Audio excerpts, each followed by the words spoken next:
Aujourd'hui, on apprend, ce n'est pas seulement les militants du FSNC qui sont comme ça interpellés, d'autres formations politiques, je me refuse de citer ici.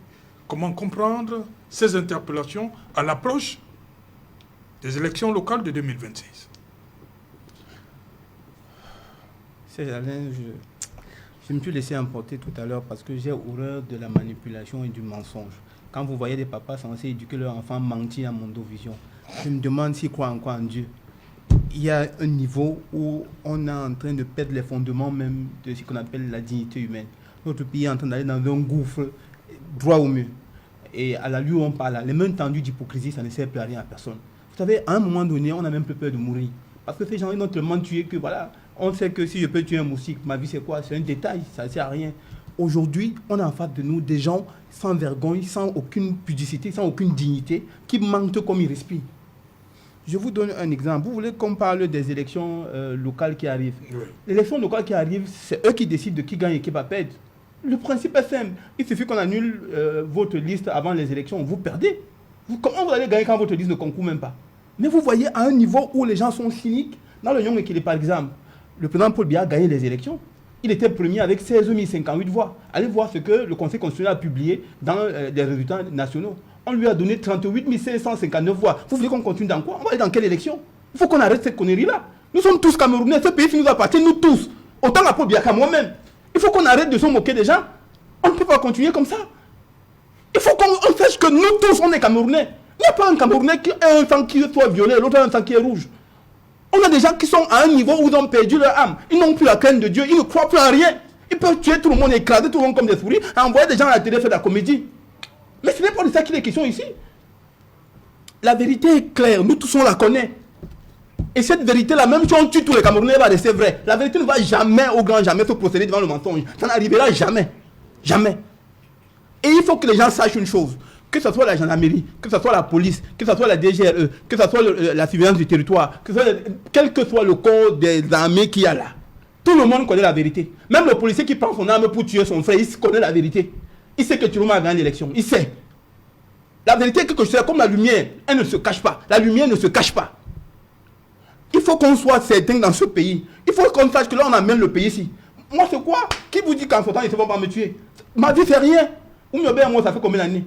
Et moi, ça fait combien d'années? Ça ne change rien. Ce que Dieu a dit pour ce pays va s'accomplir. Si ça ne s'accomplit pas aujourd'hui, ça va s'accomplir demain. Il faut qu'on sache une chose. Les gens qui croient qu'ils sont propriétaires du Cameroun et qui décident de donner à qui ils veulent un peu d'oxygène et de ne pas donner quand ils veulent, ils doivent savoir qu'il n'y a aucune organisation ésotérique qui soit au-dessus de Dieu. Il n'y a aucun marabout qui soit au-dessus de Dieu. Il n'y a aucun mensonge qui défie la vérité. Ça n'existera jamais. Ça n'a jamais existé. Ça ne va jamais exister.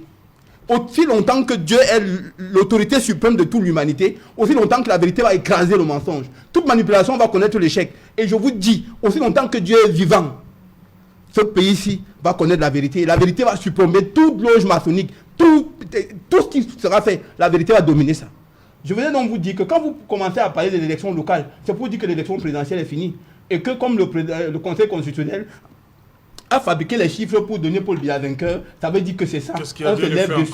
Bon, dans tous les cas, ce que je voudrais que vous sachiez, c'est que s'ils ont fait ça à l'élection présidentielle, ils ne vont pas prendre le risque d'aller à l'élection locale pour ne pas avoir la majorité à l'Assemblée nationale. On a vu la France en difficulté, incapable de diriger la France, parce que le Parlement n'était pas favorable.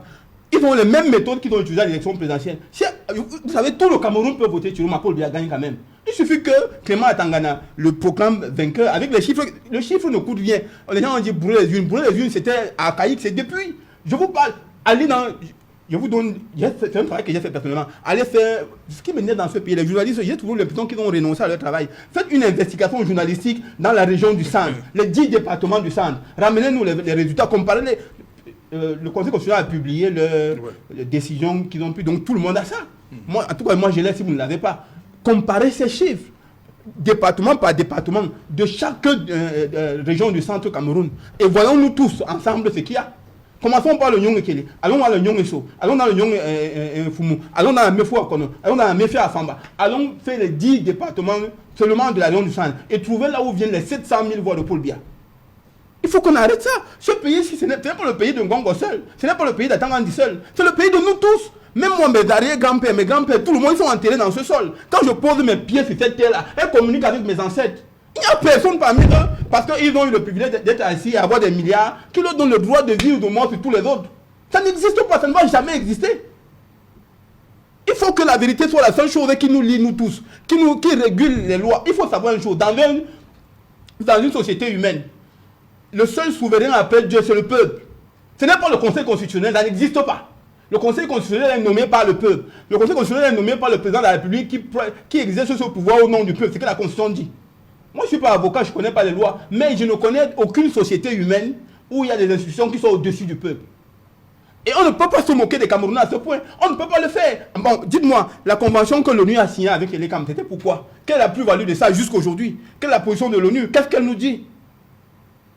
Vous vous souvenez, on a fait des débats ici, quand l'ONU avait signé, on a même, je me souviens, le professeur Kamto, pour ne pas le citer, a fait plusieurs sorties pour dénoncer ça et fait. L'ONU est où? L'ONU qui était venue pour la transparence, qui est une organisation internationale, qui doit sauver les vies. C'est quand on va tuer 5 000 Camerounais, 100 000 Camerounais, ou alors, je sais pas moi, 1 million de Camerounais, qui vont apparaître de nulle part, comme subtilement venus de Mars, pour venir commencer à créer des zones tampons, alors qu'on a déjà massacré. Ce qui arrive au Cameroun est un déluge, est un crime contre l'humanité qui arrive. Ce qui s'annonce là est grave. Et les gens continuent à faire l'hypocrisie, à jouer la mascarade, à montrer que je suis de tel parti politique, je suis de tel parti politique. Rien à voir avec tout ça.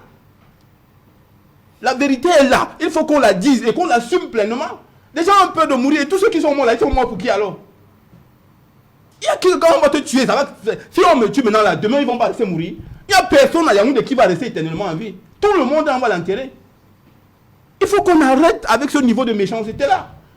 Et ces gens-là, il faut les voir assis à l'église, bras croisés, en priant le même Dieu que nous autres on prie. Il faut savoir que dans l'histoire de la royauté, dans l'histoire où on dirige les hommes au monde, il faut lire l'histoire du roi Saül. Comment le roi Saül devient roi sur le peuple d'Israël. C'est Dieu qui l'établit. Il demande à Samuel d'aller le oindre.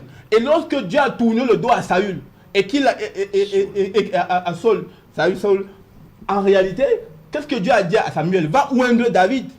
David était oint et Saül ne savait pas que Dieu l'avait tourné le dos. Au point où Samuel a oint David, ensuite il est mort. Et Saül continue à vouloir rester avec le pouvoir. Parce que le pouvoir il est comme ça. Il te possède, il ne veut pas te lâcher. Et comme Saül voulait faire tout pour rester roi du peuple d'Israël, il allait consulter une médium pour lui demander d'appeler l'esprit de Samuel.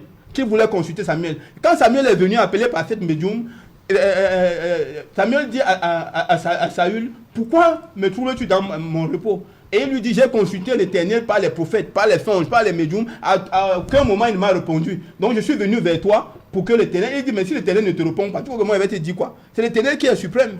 Il faut savoir que quand Dieu choisit un homme, il le choisit pour un but. Quand l'homme se détourne de ce but, Dieu lui tourne le dos. Et quand Dieu te tourne le dos, utilise toutes les manigances. Dieu a exposé Saül plusieurs fois entre la main de David, sous son épée. David l'a épargné parce que son cœur était pur. Il faut savoir une chose, le pouvoir est divin. Tout pouvoir vient de Dieu. Celui qui renonce à Dieu renonce au pouvoir. Merci.